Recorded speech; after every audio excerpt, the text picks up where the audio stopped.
పునీత పౌలు గారు ఎఫెసులకు రాసిన లేఖ అధ్యాయము 4 పరిశుద్ధ వచనములు 1 నుండి 7 వరకు మరియు 11 నుండి 13 వరకు.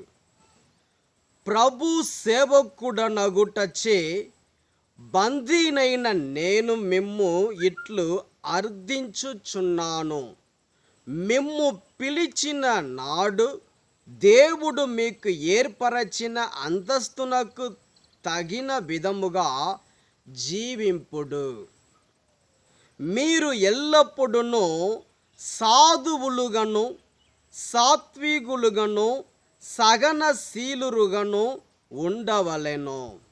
పరస్పరము సహించుట ద్వారా మీ ప్రేమను ప్రదర్శింపుడు.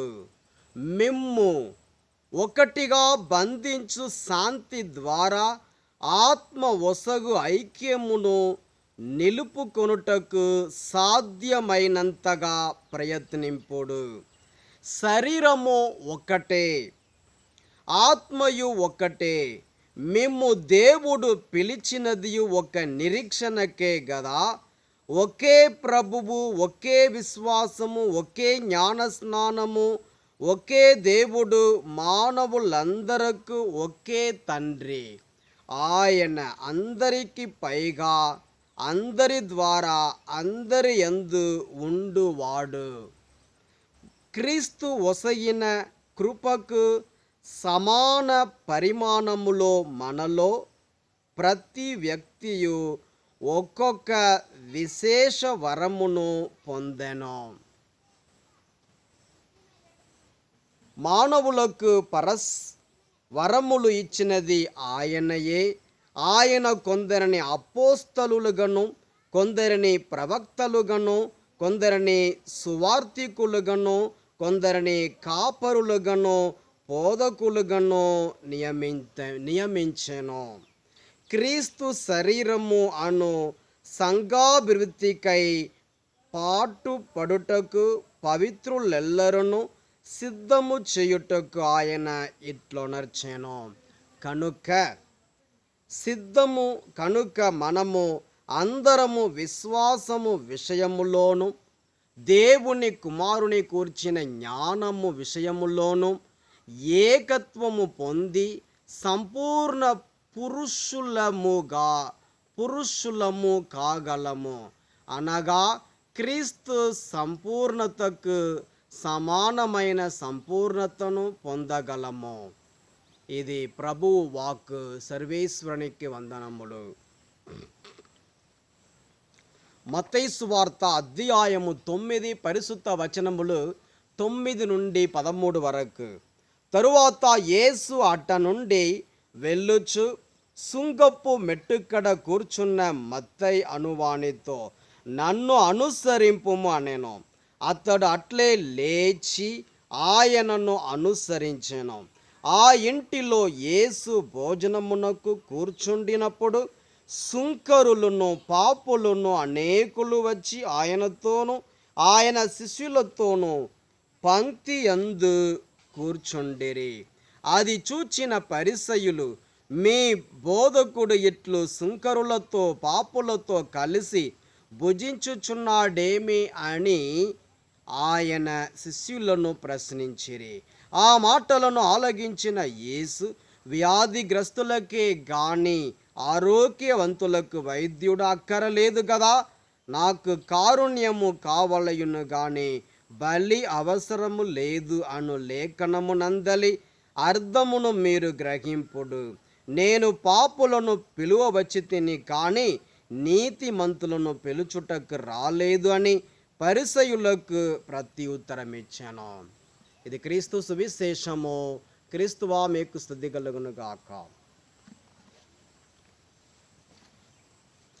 Gospel according to Saint Matthew chapter 9 verses 9 to 13. As Jesus was walking along, he saw a man called Matthew sitting at the tax booth, and he said to him, "Follow me." And he got up and followed him. And as he sat at dinner in the house, many tax collectors and sinners came and were sitting with him and his disciples.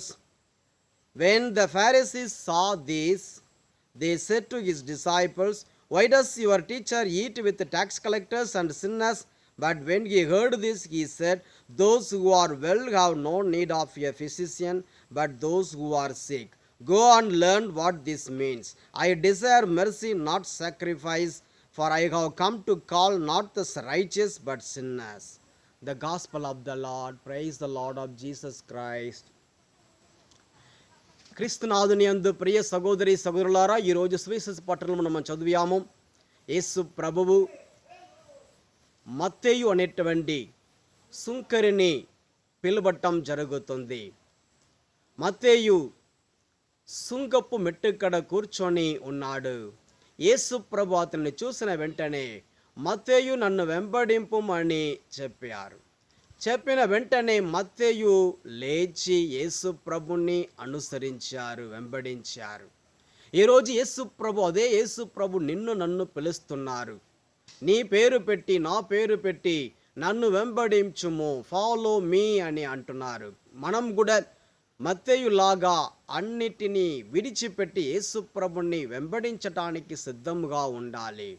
ఈ లోకాన్ని మనం పట్టుకొని ఉండకూడదు. లోకమే శాశ్వతమని ఉండకూడదు. లోక ప్రజలు, లోకంలో ఉన్న వస్తువులు, లోకంలో ఏదైనా సరే అన్నిటిని మనం ఒకరోజు విడిచిపెట్టాల్సినదే. ఏమి కూడా మనం తీసుకొని వెళ్ళలేము. ఒట్టిగా వచ్చాము, ఒట్టిగానే వెళ్ళబోతున్నాం. కాబట్టి ఈ లోకంలో ఉన్నంత వరకు, జీవించే వరకు మనం యేసు ప్రభుని వెంబడించాలి. యేసు ప్రభుతో ఉండాలి. యేసు ప్రభుకి సేవ చేయాలి. యేసు ప్రభువుకి మనం మంచి పేరు పొందుకొని జీవించాలి. We brought nothing into this world and we will take nothing from this world. We came with empty handed and we will go with empty handed. So as long as we live here on earth, let us follow Jesus. Let us get good name from Jesus. Let Jesus be happy about us. So let us surrender ourselves to Jesus. మనల్ని మనం దేవునికి సమర్పించుకుందాం. యేసు ప్రభు మనల్ని దీవించాలని, ఆశీర్వదించాలని, మన కుటుంబాన్ని దీవించాలని ప్రార్థించుకుందాం. స్తోత్రం, స్తోత్రం యేసయ్యా. పరిశుద్ధుడా, పరిశుద్ధుడా, పరిశుద్ధుడా. మంచి కాపరి కుటుంబాన్ని దీవించండి. ఈ సేవకుడిని, ఈ సేవకురాల్ని దీవించండి, ఆశీర్వదించండి. యేసయ్యా, నిన్ను పూర్ణ మనసుతో, పూర్ణ ఆత్మతో, శక్తితో వెంబడించే కృప దయచేయండి. ఆశీర్వాదం దయచేయండి. దీవించండి, కాపాడండి. యేసయ్య పరిశుద్ధ హస్తం మీ అందరినీ తాకునుగాక. యేసయ్య మిమ్మల్ని దీవించునుగాక. అన్ని రకమైన దురాత్మ శక్తులను, అంధకార శక్తులను యేసు నామములో బంధిస్తున్నాను. యేసు రక్తము చేత కాల్చి వేస్తున్నాను.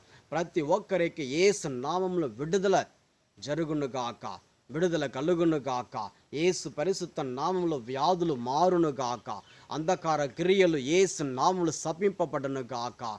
యేసు పరిశుద్ధ నామములో అన్ని డిస్టర్బెన్స్ మారునుగాక. యేసు నామములో వ్యాధులు మారునుగాక. యేసు పరిశుద్ధ నామములో శాంతి సమాధానం మీకు దిగివచ్చునుగాక. యేసయ్య ఆత్మ, పవిత్ర ఆత్మతో ఆత్మ మీకు దిగివచ్చునుగాక. యేసు అందరిని దీవిస్తున్నారు. యేసు పరిశుద్ధ రక్తం నిన్ను, నీ కుటుంబాన్ని కడుగునుగాక. Thank you Jesus, thank you Jesus. Hallelujah, hallelujah, hallelujah, hallelujah, hallelujah. Touch everyone. Thank you Jesus. యేసు పరిశుద్ధ నామములో అడిగి వేడుకొనుచున్నాము పరలోకపు తండ్రి. Amen, amen. Praise the Lord. God bless all of you. Amen.